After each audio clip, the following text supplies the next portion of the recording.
America's two great pastimes collide on this podcast. It is baseball and making money from the dog days of summer through the October Classic. Greg Bases Peterson's going to be free swinging at the betting board as he tries to hit a grand slam for your bankroll. Now here is GP.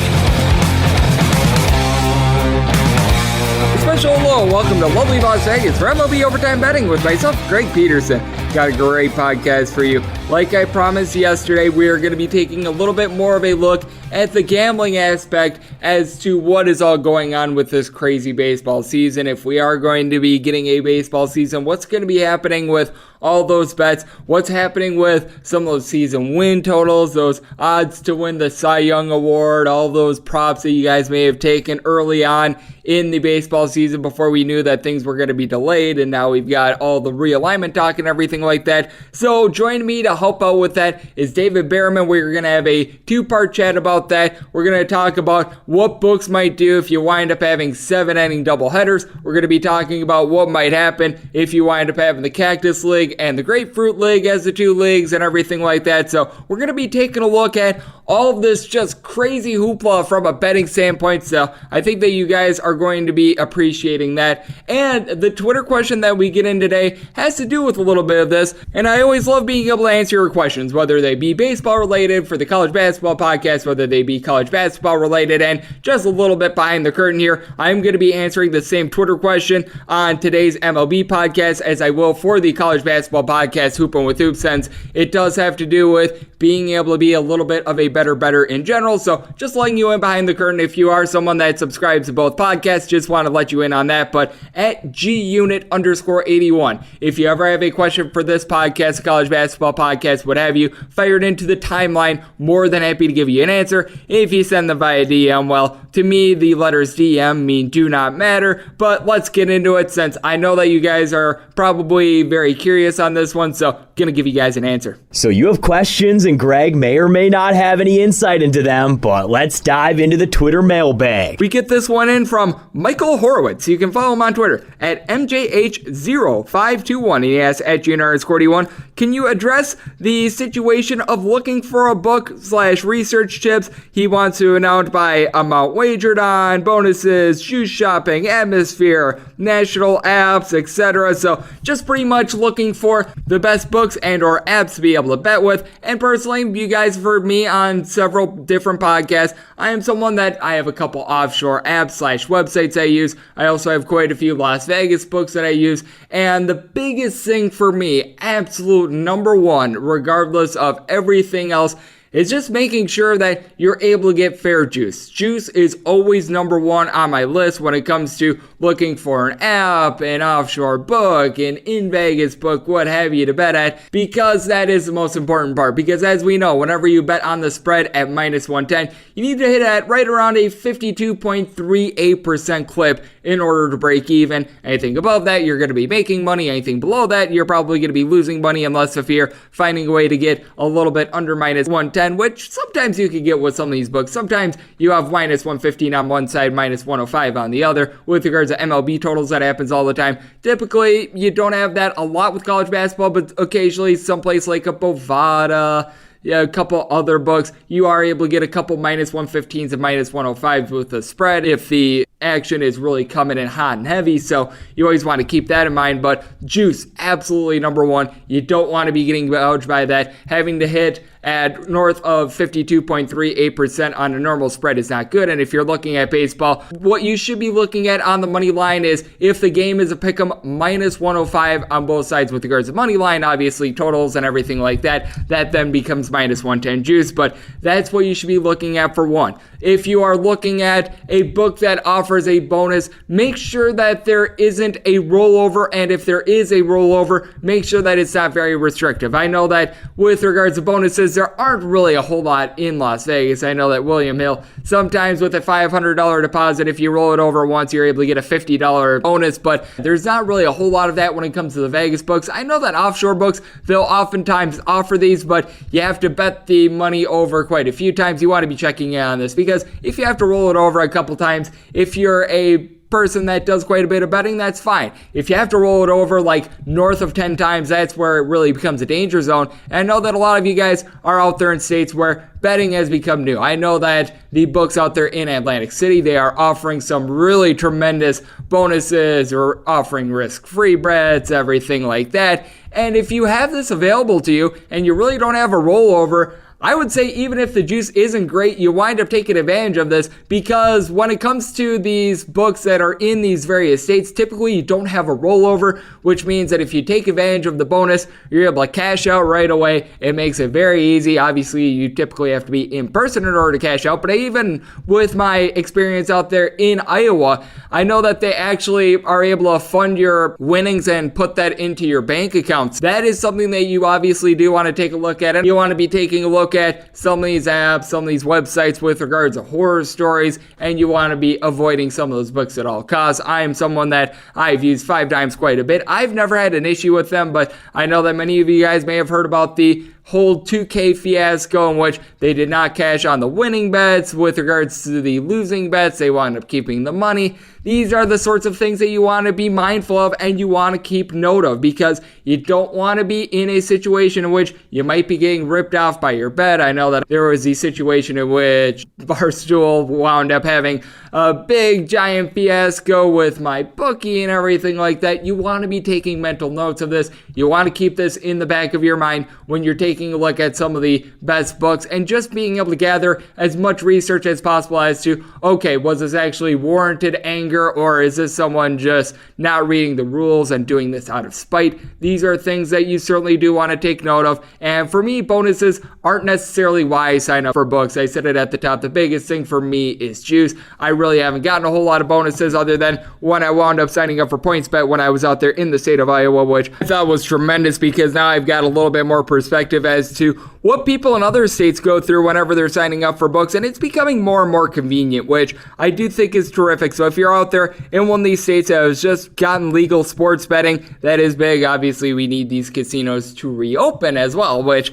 is a different issue all by itself, because I know with a lot of these books, you have to be in person to sign up for them. So obviously, some of you guys might be taking notes, and you might not be able to sign up for these books until things wind up getting back to normal. And then Michael also wanted to know about futures outlooks, and the best thing I can recommend for you is typically you're able to find a lot of these futures prices with regards to the listings online. What I would really suggest for you is just always take the best number. As long as you find a book that is willing to pay out, always just try to find that best price humanly possible. It doesn't matter whether it's your normal book, if it's a abnormal book, just always look for the best value. And this is the most important market to shop. I mean, obviously, you always want to be trying to look for that extra half point when it comes to the spread in college basketball. You always want to be taking, maybe in a baseball bet, plus 110 instead of even money in a Twins versus Red Sox game or something like that, where you're able to find a little bit of a discrepancy. But some of the discrepancies with regards to futures books can be huge. Going to college basketball, I remember UNLV and their odds to win the Mountain West tournament about a month and a half ago, back when we were taking a look at that out in Las Vegas. UNLV was south of 15-1 at pretty much every book in town to win the Mountain West tournament. Meanwhile, you had some books out there with like PointsBet, all the Atlantic City books. They were north of 50-1. Shopping for the best price is absolutely massive. Sometimes this does depend on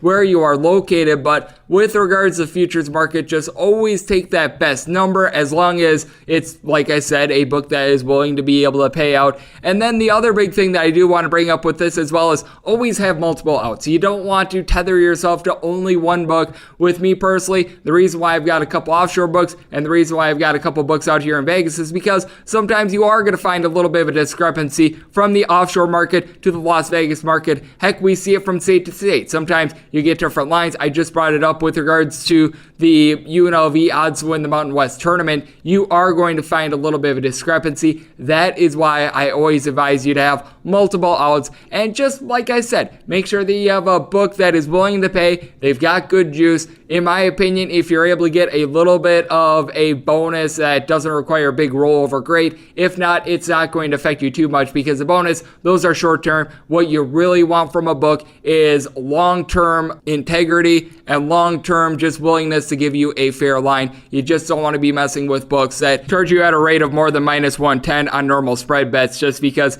it's hard enough to beat the books when it's at minus 110 to begin with. You don't want to be hiking that up even more. It causes you to just be deadly accurate. That is a game that you don't want to be playing. So hopefully that was a good answer for you guys. If there is anything else I can expand upon with this, if you've got further questions for the podcast, like I said, always fire them in at GNR_81. And coming up next, you are going to be getting a great betting look at just how to play the MLB season in general, what's going to be happening with some of those futures tickets, those season win totals and everything like that you might have taken before the season in the MLB. And to do that, we are going to be bringing in David Bearman, does a terrific job with ESPN's betting coverage, ESPN Chalk.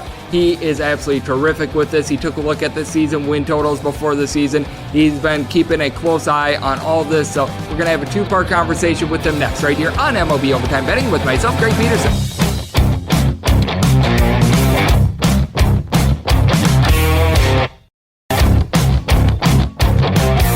Greg is phoning a friend and going out to the Azunia hotline. And we're back here on MLB Overtime Betting with myself, Greg Peterson. It is great to be joined by our next guest. This is a man that does a great job of being able to cover a little bit of everything with regards to sports betting for ESPN. Big-time contributor with ESPN Chalk, and a man that I'm sure you've heard many times on the Vegas Odds and Information Network. He's appeared on all of those shows. Does a little bit of everything from baseball, NFL, college basketball, you name it. This guy covers the bad beats, the good wins, where the action's coming in. And you can follow him on Twitter at DBearman, ESPN, as it is David Bearman. And David, great to have you on the podcast today. How are you? Good. How are you doing? Happy to be here. I'm doing great. Thank you so much. And I think both of us will be doing a little bit better if we wind up getting a baseball season. It's so fascinating because right now, we have no idea what's going on. I know that a couple books have refunded season win totals. I know the South Point, where you would have action as long as the season started, they wound up refunding season win totals just because, like I said, you have action no matter what. So that meant that if you have a condensed season, pretty much all the unders would cash, all the overs would be losers pretty much automatically. I know that some books are currently waiting, like the Westgate. I know that they've yet to refund some of these season wins, but you need 160 games in order to have action. So I think it's just a matter of time until we know what the schedule is going to be, if there's going to be a schedule. So I think that that's why they're holding off. And what have you been seeing book to book? Because like I said, I know that the South Point, they've refunded some of these season wins, and others like the Westgate, where they have a little bit more of a floor, like the 160 games, they're holding off at this point. Yeah, I think it depends on which book you talk to. Obviously, ESPN has connection with Caesars, and as far as I know from Caesars, they're waiting to see how many games are going to be played. I had a few tickets when I was out there in January, and it's 160 games, which I'm not expecting. So you would assume that all of those tickets will be returned. I know you had mentioned a couple of places already gave money back. I find it very hard to believe they could play anywhere close to 160 games. So the anticipation is that all the win totals will likely be returned, and maybe they'll be rebooked. Maybe the books will have enough time to say, all right, 100-game season has been decided. Let's go redo this. 100 games, do the math, let's go. I hope that's the case because then we'll get a chunk of baseball and we'll get to get some action out there. Who knows? There's a lot going on, but I don't anticipate any of the ones that I took being out there. They'll probably have to be refunded. Yeah, I'm right there with you. And what's going to be very interesting is how some of these futures are going to be done as well, because the latest that I've seen with regards to the rumors are floating out there if we do have a baseball season is that we're going to have two completely different leagues. No more Yankees versus Red Sox. No more Brewers Cubs. You're going to have the Grapefruit League and the Cactus League. My favorite team, the Milwaukee Brewers, would be in a division with the Texas Rangers, Kansas City Royals, Seattle Mariners, and San Diego Padres. So that is something I would gladly sign up for tomorrow if that winds up happening. But with that said, I think it's going to be so fascinating as to how the books respond to all this, just because these are unprecedented times. There are a bunch of just crazy things that are thrown out there. So obviously they're not able to book too much action other than odds to win the World Series at this point. And I think it's just a wait and see mode for the books. And if we do wind up having some crazy realignment, I think it could be good for the players because the players have just about as much information as the books at this point. It's definitely one of the more intriguing proposals out there. If you look at all the different sports that are proposed stuff from basketball to NHL, whether it's Vegas or South Dakota, North Dakota, Grapefruit League versus Cactus League. I do find it amusing having grown up in the Grapefruit League down there in South Florida and watching all those teams as a kid. You almost lose track of who's where. It's like minor league affiliates. You just don't even know where the heck anybody is actually now, whether, the Red Sox move from East Coast to the West Coast in terms of Florida, and certain teams move from Florida to Arizona, and you have no idea where anybody is. And then it actually might matter this year because I actually might use those as two different leagues. I'm not necessarily thinking that's going to happen. I think a lot of stuff is being floated out there. I don't think anybody knows what's going to happen. I know baseball's trying hard to come up with the easiest solution to teams near their camps, keep them grounded. We are so far away from that becoming a reality that there's so many things that have to be taken care of on the health side and the players that if it happens, it would definitely, like you said, make it something different. It wouldn't be Yankees, Red Sox. It would be something completely different.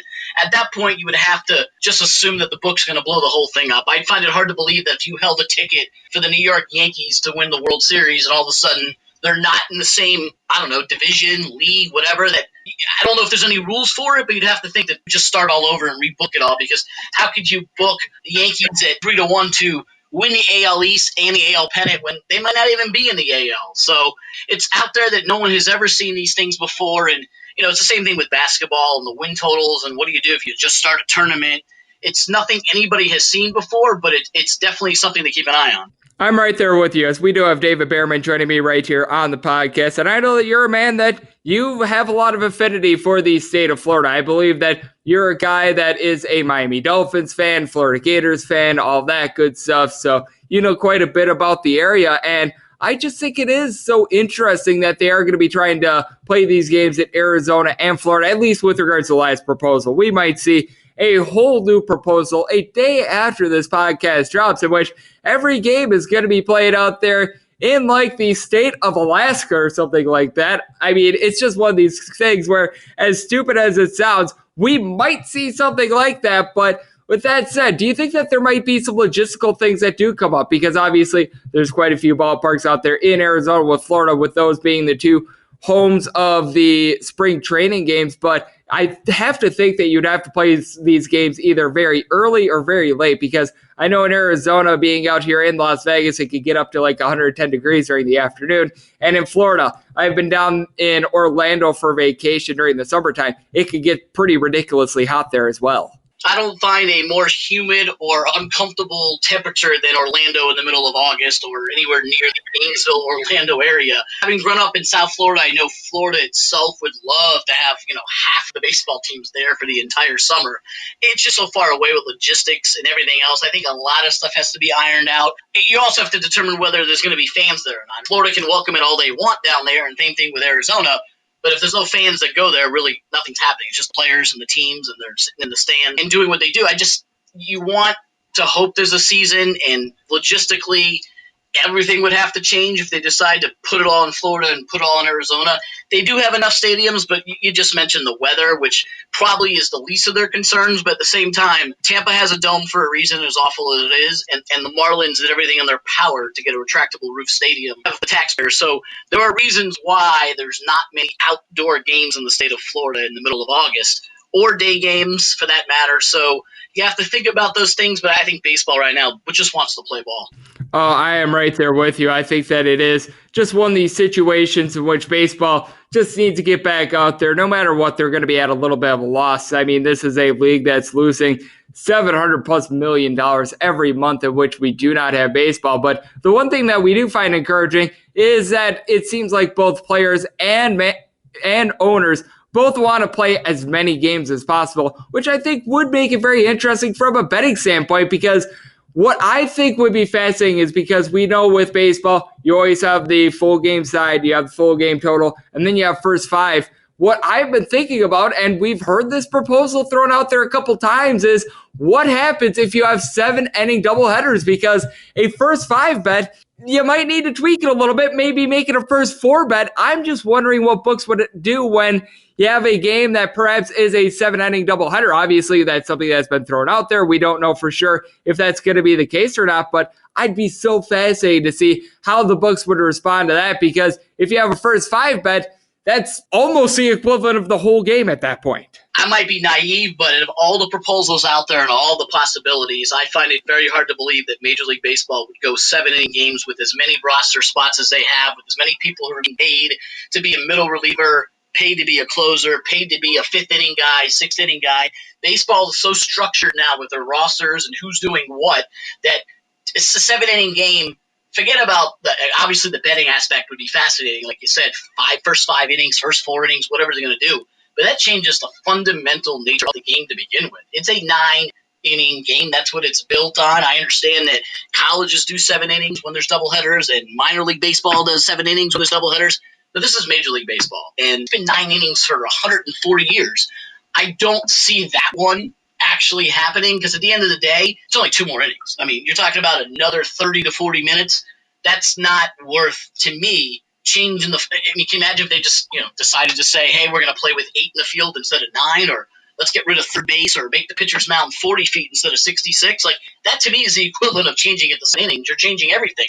Roster makeup, salaries, how long these guys are playing, what you're actually selling, not to mention, as you mentioned, the gambling aspect of, okay, these are 7-inning games, so did I buy a future ticket on a team that has a strong bullpen, or did I just waste that ticket because they don't need a bullpen if there's only going 7 innings? I'm right there with you. I certainly do hope that is something that doesn't come through. I'm all for the electronic strike zone. I mean, I could live with not having to see Mr. Cowboy Joe West calling balls and strikes out there, because you never know what you're going to get with guys like that, Mr. Hernandez and company. But with that said, certainly not one of the ideas I'm hoping comes through, as David Bearman of ESPN is joining me right here on MLB Overtime Betting. And I think that this is a good place to put a bookmark in it and go to part 2 on the other side. We're going to be talking a little bit more about what we can expect when it comes to an on-the-field product and production when it comes to the 2020 MLB season. And we also have to get to a little bit of a chat as to what in the world is going to be happening with some of these individual awards. I know that some of you guys have odds to win the Cy Young, odds to win things like NL MVP and everything like that. So we're going to talk to David about all that on the other side right here on MLB Overtime Betting with myself, Greg Peterson.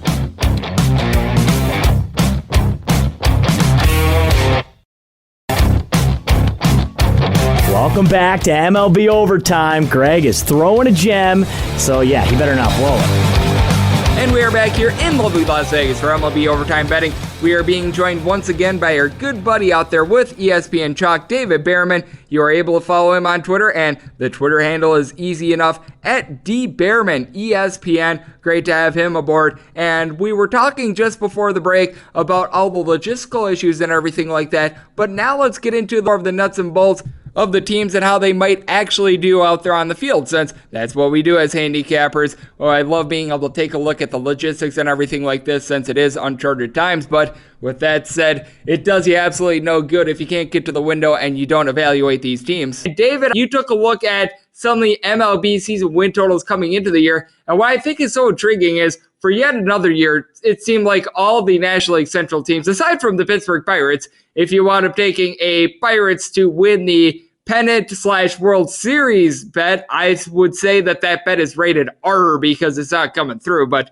with that said, all these teams were very close together. The St. Louis Cardinals, Chicago Cubs, Milwaukee Brewers, and the Reds, who I feel like had one of the best off seasons out there in baseball. I think it would be so intriguing if we do find realignment as to where these teams will be restructured, just because all these teams were right there between, I would say, 80 and 87, 88-ish with regards to their season win totals. And I think that would really be based on the division that they get into, like the St. Louis Cardinals, they're looking at a division of doom, and who I mentioned with the Milwaukee Brewers, they get a cupcake division if we do wind up having realignment where they'd be pretty much like reseeded at with regards to their win total. Yeah, I think that would change the dynamic completely. I had taken a glance at a couple of the odds before this started, and basically you have, outside of a couple of teams, like obviously the Yankees have a lot of win, 100 and something win, and the bad teams at the bottom, whether, like you mentioned, the Pirates, the Marlins, the Orioles, have the opposite with, 50, 60 wins, etc.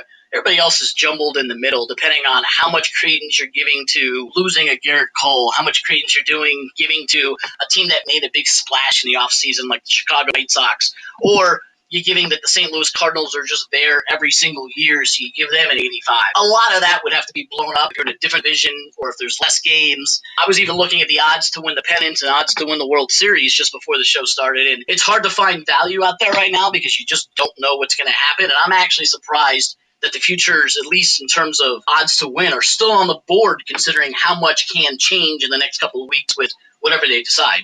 I'm right there with you. It is very surprising that anyone has anything like that listed, and I'm right now thinking the best case scenario with regards to what we're going to be seeing with baseball is that this thing gets started in early July. I know that there has been some hope from Rod Manfred saying that perhaps we get things going in late May. I just do not see that being the case because, as we both know, you're going to have a little bit of a spring training reboot, and I just do not know whether that favors hitters or pitchers because typically whenever you see it at the beginning of the regular season, the totals are a little bit lower. A lot of this has to do with cold weather because you're trying to hit in like Minnesota in the month of April, something like that. Obviously, that's going to bode a little bit better for the pitcher. So typically you do find the totals to be a little bit lower, but typically hitters, they want to see a little bit of live ball pitching. And I think it would be so interesting to see where these totals, if we do wind up having 9-inning games and we do wind up getting a baseball season played in the southern states,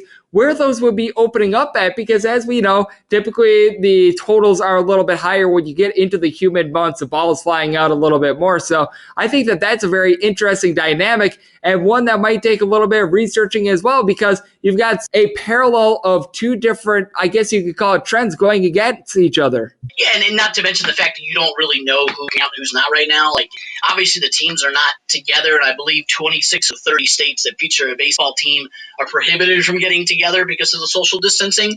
You don't know which guys have their own bullpen in their house, which guys are out there in the yard, and the only one they can throw to is their 5-year-old. It's not going to be an 87-mile-an-hour curveball to your 5-year-old. So if you're the starting pitcher for the New York Yankees, and you can't go to Yankee Stadium, and who are you throwing to? Like, not supposed to be with anybody. So are these pitchers actually keeping themselves in shape? You can take a bat and go out in the backyard and swing off a tee or hit a tire or do all sorts of things as a hitter to keep in motion, but you really can't simulate pitching if you have nobody to throw to. Yeah, I'm right there with you. It does really cause for an interesting dynamic, and I think that that's so big with regard to handicapping as well, because right now trying to predict what's going to happen for this baseball season is one of the most impossible tasks ever. I feel like handicappers in general are running into this with all sports because I'm big with regards to college basketball. How in the world are you going to be able to track some of this if things do not wind up getting opened back up until, say, like October? I think that you lean towards the teams that have been together a little bit more, these guys that have a little bit more experience, because it seems like they have a little bit more experience with regards to being able to ramp up quickly. But with that said, then again, maybe you take a look at some of these younger teams as well, because they're a little bit less used to a 162-game grind. They're not used to the ebbs and flows of baseball. And as we know, a lot of these players are creatures of habit. So I think it makes it very interesting. And it's one of these things where you could look either way and make a case that, oh yeah, the younger players have a little bit of an edge, and oh yeah, the older players do. I think when it comes to handicapping this right now, you don't know what you don't know. You don't know where the players are going to be playing. You don't know what they're doing. You don't know where the teams are going to be playing, what divisions they're in, if there's even going to be a season at all. You mentioned the humidity if the games are in Florida. You mentioned the dry air if the games are in, Arizona. And not to mention, what do you do when you're trying to handicap win totals and or odds to win a pennant or a World Series if the World Series is going to be in November or December? Where? Are you going to play it? You're going to have to play it somewhere warm. You can't just say, all right, well, that's great that the Yankees are in the World Series, but we're going to play at Yankee Stadium in December, and that's just not going to happen. So a lot of things are going to come on the table. First and foremost, you got to think about the health of the players and the health of the fans and everything else that's going on with the virus. So that comes first. Then when baseball decides what they're going to do and what they're allowed to do, then I think you can start playing around with what you're going to do, how you're going to handicap totals, game totals, win totals, odd thing, Cy Young, Rookie of the Year. Like, how many games does a rookie need to play? Is he going to qualify for Rookie of the Year if they're only going to play 60 games? How's that going to work out, etc.? And that's a very good point that you bring up, as we do have David Bearman joining me right here on the podcast, is some of these awards, because out there at the Westgate, so many other books, you're able to bet on odds to win the Cy Young, odds to win MVP and everything like that. And I think it's just going to become a jumbled mess. And because a lot of these are broken down by AL and NL, I think we're going to see a lot of refunds there as well, especially if you have realignment, because if you have Mike Trout to win the MVP, well, now Mike Trout went from going to try to be the MVP out there in the American League to trying to be the MVP out there in the Grapefruit and or Cactus League. I think that adds a whole different dynamic to it as well, which is why I think that if we do wind up getting realignment, it actually bodes well for some of these bettors, just because the bookmakers, they're trying to piecemeal this all together as well at the same time as the bettors. And with bettors right now, much like bookmakers, we're all sitting around bored waiting for something to come back into our lives. So I think that would be very interesting from a handicapping standpoint as well. I anticipate at the end of the day, and I'm going to say this for baseball as well as basketball and hockey, the sports that either were supposed to start or had to stop, is I anticipate all of these bets being refunded across the board. You obviously saw March Madness in college basketball was refunded. XFL was refunded. I think anything that's already started or was supposed to start will be refunded, because it's not going to come back the way it was. And, at the end of the day, you bought your ticket based on what you thought was going to happen. Shy of them going back to their own home stadiums and playing in their own home ballparks with the schedule that they were already given, I don't see how the books could not refund the money for these. And maybe they start over and book some new ones, and we all have some fun trying to handicap the unknown. But I think anything that you currently have, like I have 4 win totals that I'm totally anticipating I'm getting back.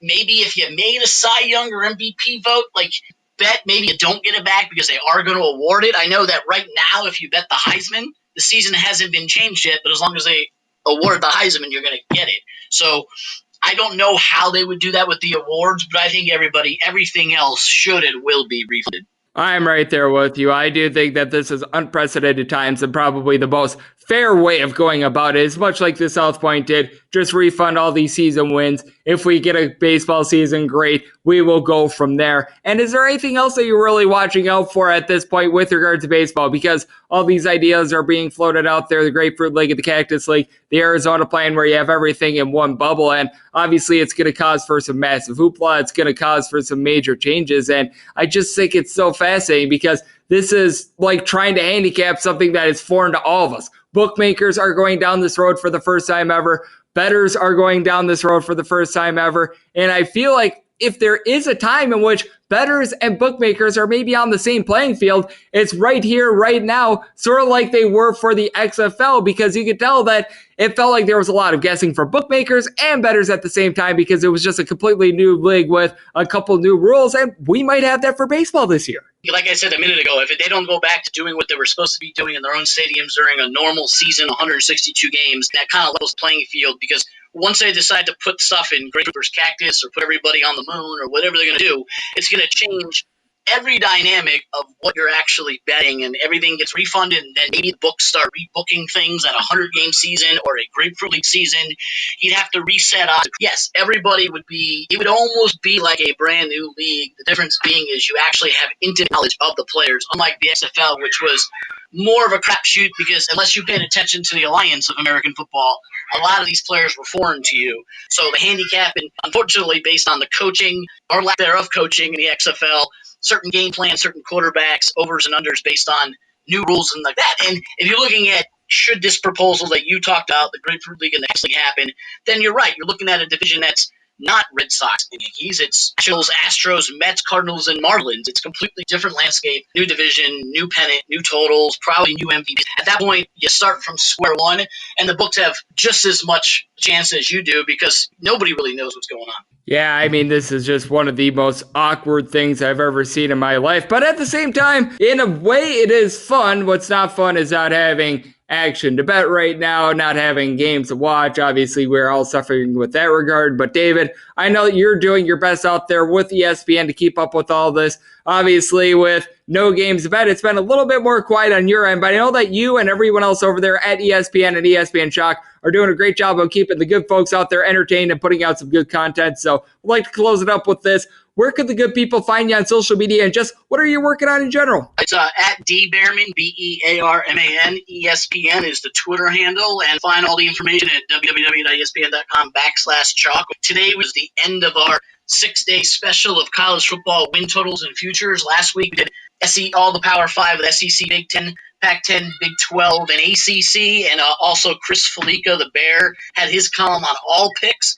Today was Group of 5. Tomorrow we have an FPI article about FPI. They're releasing 2.0. And then Wednesday we're excited to finally bring out the Heisman odds and have all of our experts pick the Heisman.